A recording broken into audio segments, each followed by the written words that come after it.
So now we're down to the fun bit of making. We're going to start to think about creating pattern within pattern.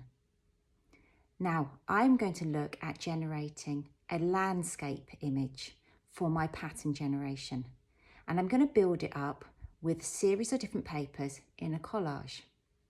But within each paper I'm going to look at creating pattern, so there's going to be pattern within pattern. We're going to look at using the range of the different papers that we talked through before, and we're going to start to cut and fold and pleat and add texture and interest and pattern to each one of those.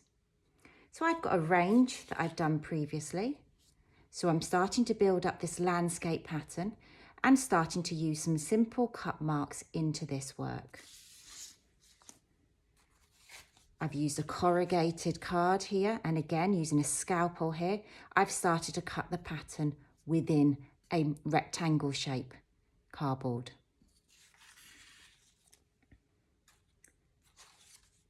Some accurate cutting here, again making this landscape scene. Each one of them you'll notice is different. I'm not using the same shape each time. It's really important to vary it, so that when we start to build up our pattern, it's not going to be all the same. So sometimes I've got 4 hills, sometimes I'll just have 1, sometimes I'm going to use a softer curved line. But I am making sure each one I am doing is using different papers and using different techniques. So using simple stripes, okay, and creating this scene that I'm wanting to do. Or I might want to add pattern within little crosses.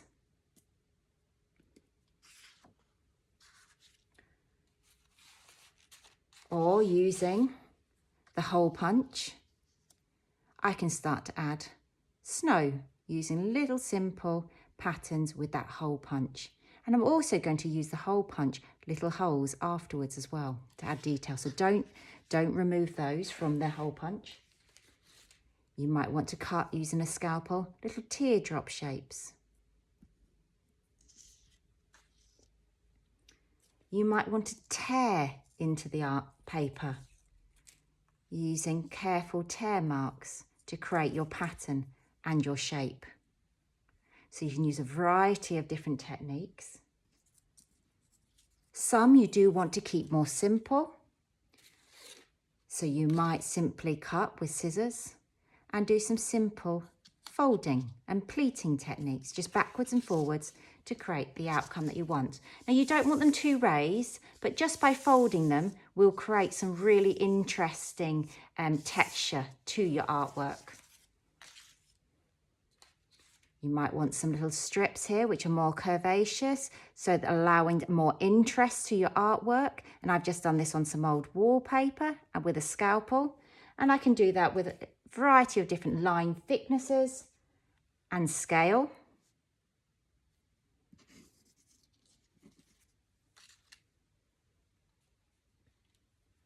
I might want more of a zigzag effect. So just using scissors and cutting into this. But again, I'm looking at where I'm finishing that cut mark, so nowhere's ending exactly the same. So there's nice variation. So within all of these, I'm thinking about the bigger picture at the end, where when I bring them all together, it's real variety in the patterns that I'm generating. So I've got scale changes, I've got colour changes, I'm going to have placement changes, I've got different pattern changes within that. And so I've got a real variety. And that's going to have real interest to your pattern overall.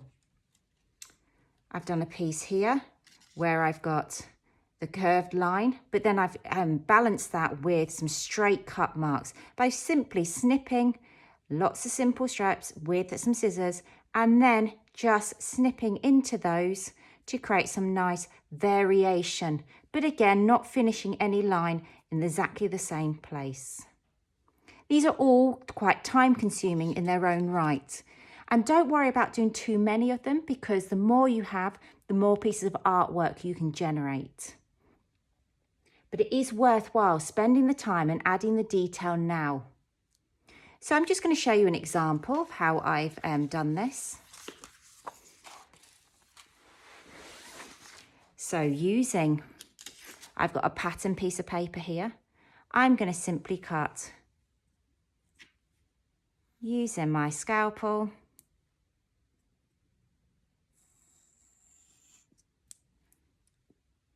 Just being really careful.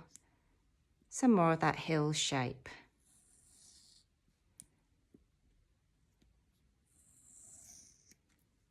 Okay, I'm going to just take that off, and I can use this half as well as this half. And in here, I'm going to do some simple stripes. So I've looked at each one individually, and I'm going to go for more of a diagonal approach of these stripes here.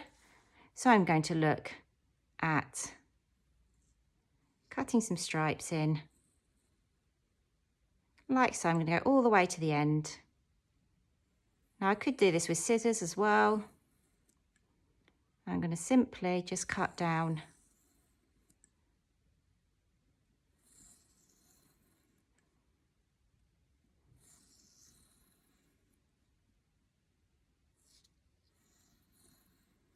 Okay, I'm not worried that they're not all perfect.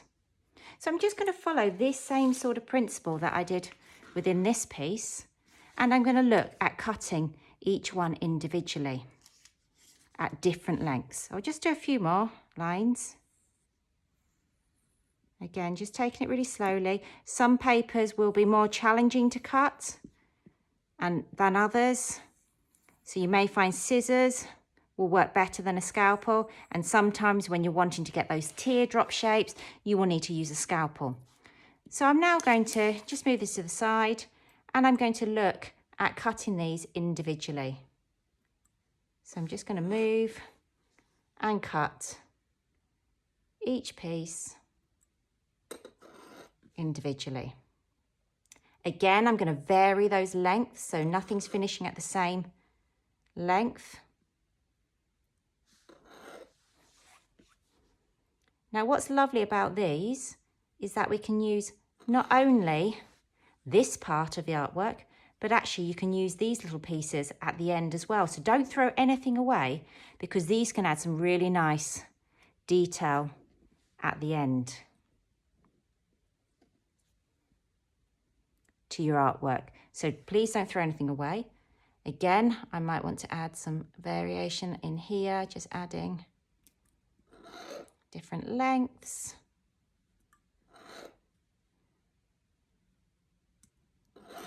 And keep reflecting on it as a whole. Okay, and you're starting to see I'm getting that same element of pattern. And I can start to do this within this part of the scene. I might go for a slightly larger stripe here. It's completely up to you how you want to approach each piece. Don't be too precious about each piece, because each piece will be a smaller element of the larger design. So I'll just do a small section for you here. And I've not cut all the way through, you'll notice here, so I've actually wanted to stop. So what I'm going to do with this is actually cut into this at different stages. So I'm going to cut gaps out. So this one's just a small gap. The next one, I'm going to cut a larger gap. I might leave this one. And again, just varying that line to see the different outcome that you'll get. Now remember, this is going to be on a different background, so I'm going to see that colour peering through to create these individual patterns. If you're wanting to create those teardrop shapes, you might want to draw them on the reverse first. So just draw out your shapes of the teardrops first. And then you can cut those individually with your scalpel. Okay. You may find that easier, or you might be able to do it completely freehand. Just take your time with the teardrop ones, making sure to be really safe.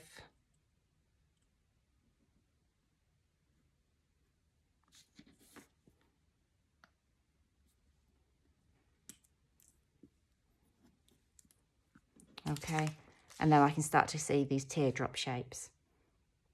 So it's really open for your interpretation of what you see as pattern.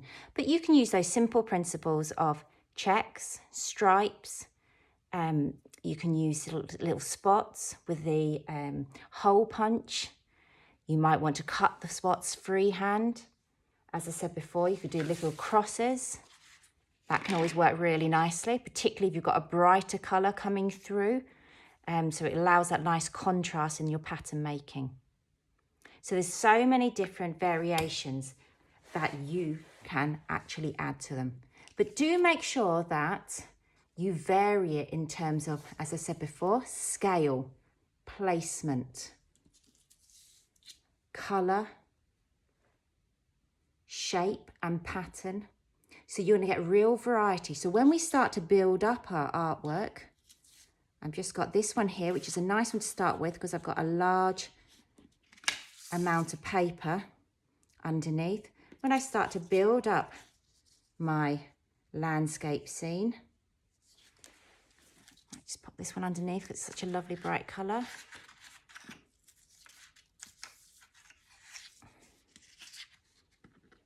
You can start to see that pattern coming through.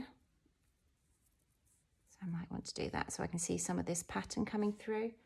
And I can simply start to build this up, one piece after another.